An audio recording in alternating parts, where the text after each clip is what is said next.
अधिकारी झाले पाहिजे ते साहेब म्हणून माझे आईबाप मराठ्यांना बघायचे. अरे तुम्ही काय उत्तर देता रे नालायकासारखी? काय उत्तर आहे त्यांचे? पश्चिम महाराष्ट्रातला मराठा समाज हा सदन आहे, त्यांच्याकडे ऊस आहे, बागायती आहे, फळबाग आहे. पश्चिम महाराष्ट्रातल्या ओबीसीकडे फळबाग नाही काय? काय सरकार चालित? इतकं क्रूर सरकार आणखीन आलं नसन रे कधीच देशात जगात. काय उत्तर आहे?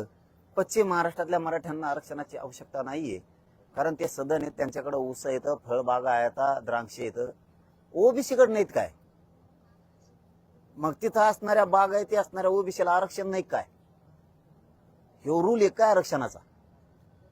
तिथल्या मराठ्यांकडे ऊस येतं, पाणी सदन येत म्हणून त्यांना आरक्षण नाही देत आम्ही.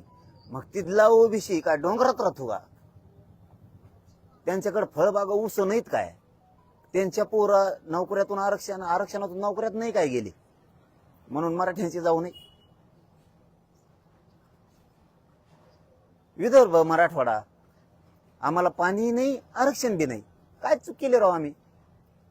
अखंड महाराष्ट्राची एकजूट राहावा म्हणून मराठवाड्याला आरक्षण असून सुद्धा मराठवाडा आरक्षण सोडून अखंड महाराष्ट्रात सामील झाला.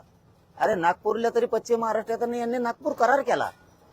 अरे आम्ही एवढा विश्वास टाकला या महाराष्ट्रावरती, या महाराष्ट्राच्या सरकारवरती, की विनाट आम्ही तुमच्याकडे आलो. कारण कुठं आपली एकजूट दिसावं, आपण अखंडपणा आपल्याला दिसला पाहिजे.